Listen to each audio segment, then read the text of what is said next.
Hey guys, it's your girl Queen Kodak back with another video.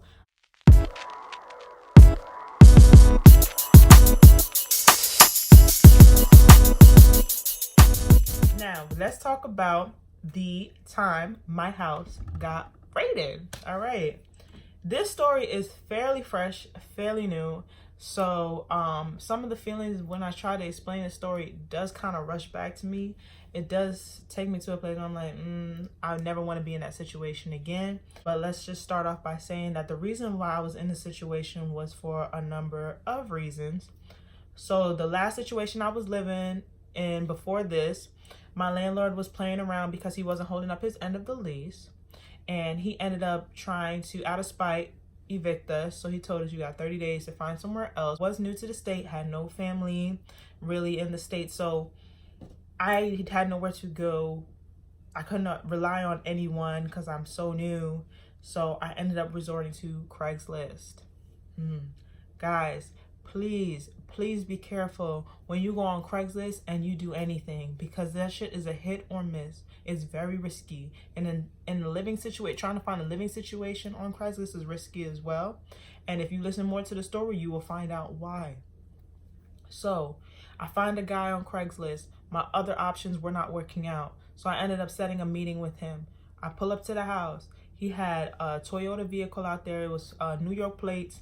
And when I met him at the door, he was a nice looking guy. I want to say he was like 30, 40. He was tatted from his neck down. But he kind of had like on like he had like a preppy look. Like he looked like he got money or something. So I don't know how to explain it, but he was just a very nice looking, well put together guy. He was from New York, obviously. So we kind of talked and everything. He showed me the place, and the house was gorgeous. Like,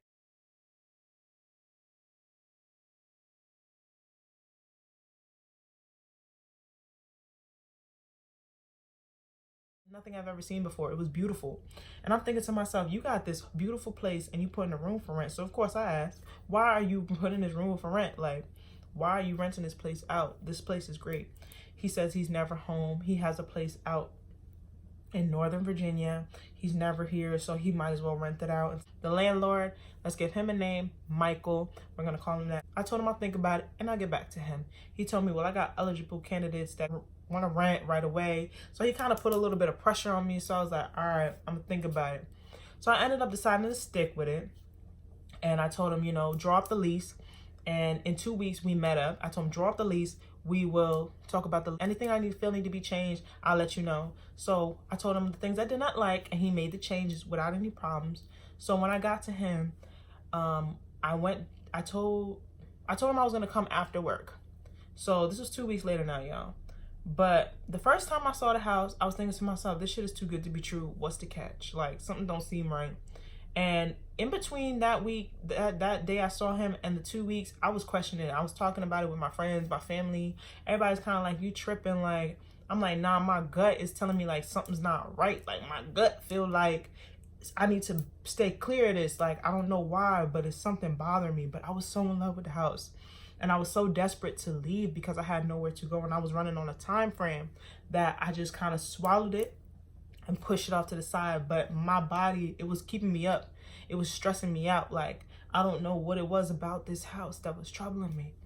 And it was just fucking with my energy, fucking with my spirit, fucking with my mind. But I still kept disregarding it because I felt like I have no reason to feel like this, because he hasn't shown me anything to make me want to question it. But it's just something in me is telling me it's not okay.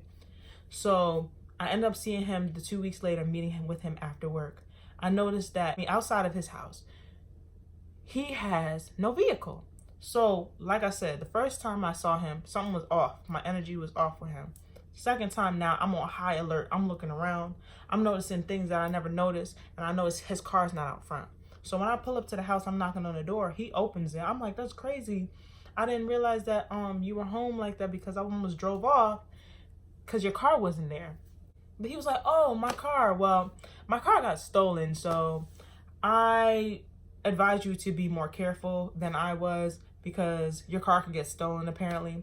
So the first thing I think in my mind is, that's not really a red flag, because he probably did some dumb shit to get his car stolen. I've seen people get their car stolen because they left the front door open and the engine running, and they left their car unattended for hours. So I'm not really sure what the cause is, but that's really some dumb shit. So I don't know if you did some dumb shit to get your car stolen, but that's none of my motherfucking business. That's how I see it, because I won't do the dumb shit that you possibly did. I know it. So I'm pretty serious when it comes to watching over my car. Like, I don't play.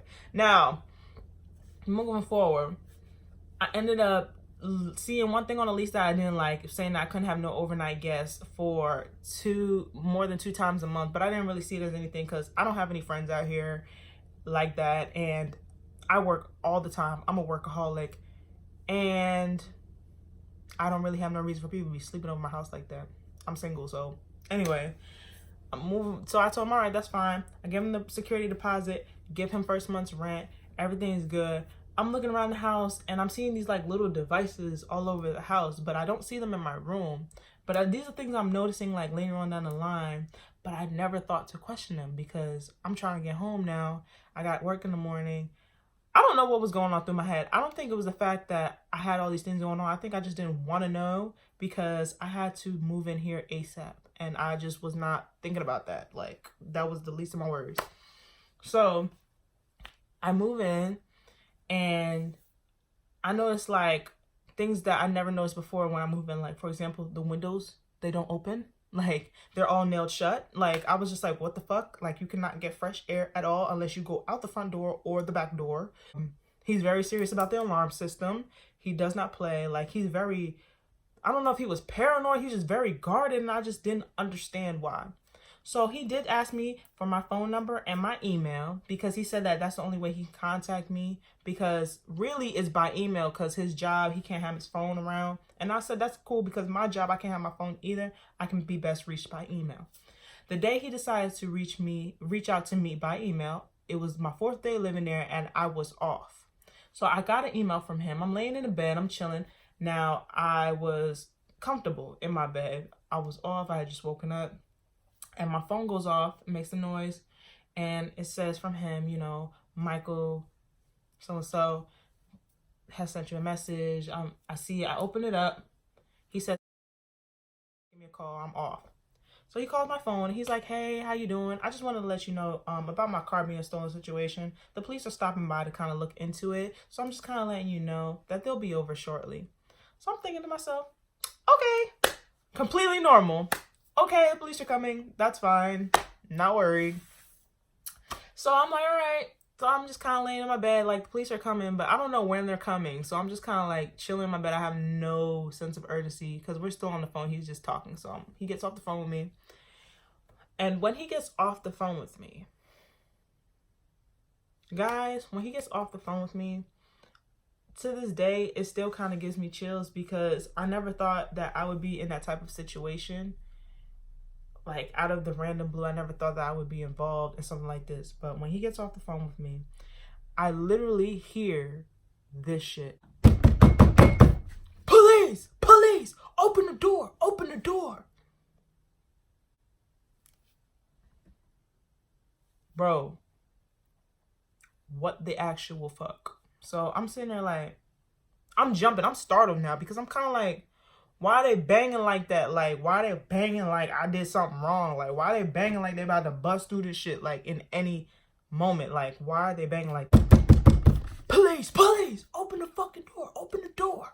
So I'm like, yo, what is going on? I'm scrambling now, because I'm nervous, because like they're banging so hard that I can like feel the banging upstairs. Like, I'm scared. Like, so I'm pulling on my clothes. Like, I'm wondering where's the fire? Like, what's the problem? So I pull on my pants, I put on some shorts, and I put on a shirt, because I was comfortable in my bed, i.e. naked. So I'm sitting there putting on clothes and stuff like that, and I rush downstairs. They're still banging. They're banging like they're about to break through the door. Like, so I bust open the door. I'm like, hey, how are you doing? What's going on? They're like, we have a warrant to search this property. We need you to step out. Are you Michael? Are you Michael? I'm like, no, I'm not Michael. What is going on? I'm confused. Like, they were like, we need you to step out right now, ma'am. We need you to step out right now. I have no shoes on. I have no phone, no car keys, no nothing. It's just me, myself, and I, and a t-shirt and some shorts. I open the door. The cold is just rushing through, because like it's kind of chilly. This was like, winter is just now leaving us, but it's still kind of chilly. Like, I'm kind of figuring out, like, this is not the type of situation that I need to be in. They tell me stand out. I'm standing out on the porch on my bare feet, freezing. Like, it was so bad. They're in the house. Like, I asked to see the warrant. They won't show me. They're busting through the house, like, ripping through everything, opening up doors that I've never opened, like, flipping through the whole house, tearing the house the fuck up. So one dude ends up feeling bad for me because I'm standing there shivering outside of the door. Like, I have nobody to contact because I have no phone. I can't sit in my car because I have no keys. I'm just standing there. So he walks up to me and asks me, like, who I am.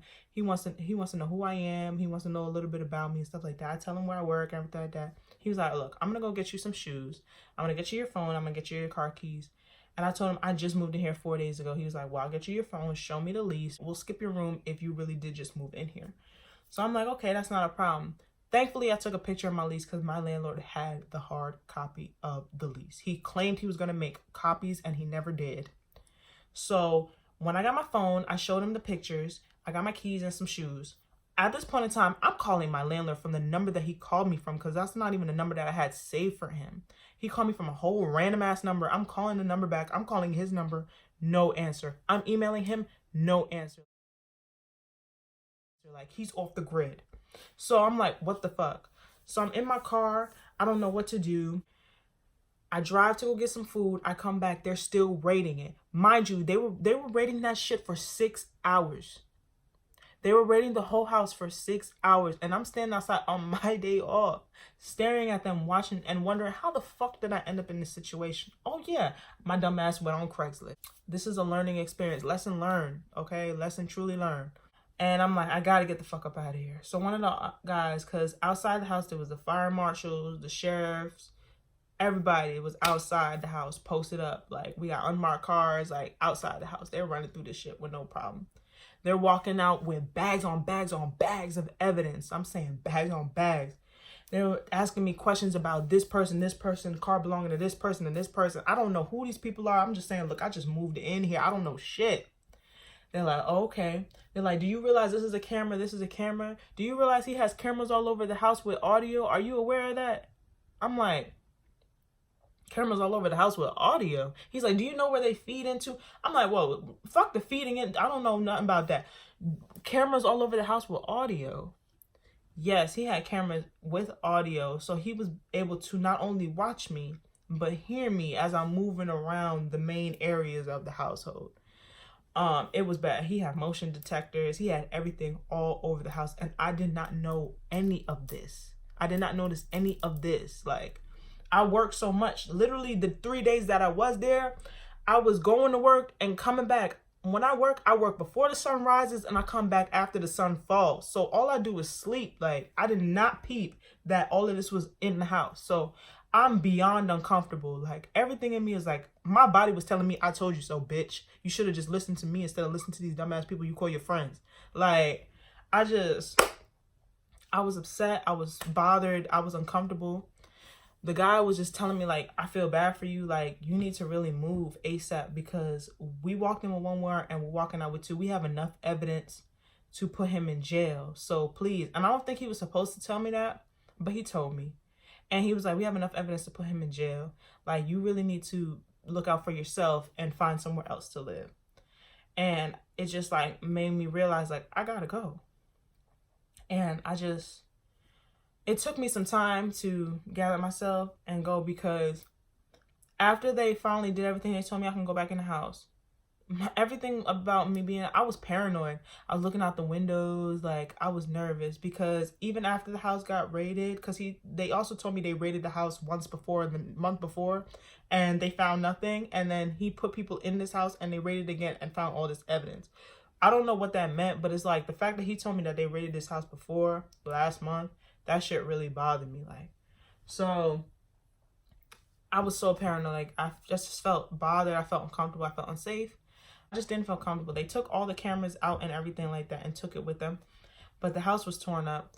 He called me and asked me if I was all right. Like, after the police were completely off the grid, like, they completely left and everything like that. He told me he was going to come see me and talk to me. If I want my money back and I want to move somewhere else, give him some time. He's got to get the money together. And then he was like, oh, I'm going to come clean up and stuff like that. I know you had one hell of a day. Really, that's all you can say for yourself? You can't tell me what's going on probably, but you can at least apologize for the shit that I went through. Like, and what you mean it's gonna take you a while to come up with my money? I just paid you. Like, so it was just a lot going on. And I was kind of stuck. So it was just a lot. Later on down the line, I ended up moving out. But in between then, it was just so much. I'm going to break this up into a part 2. If you want to hear like what happens afterwards, because it ended up getting worse.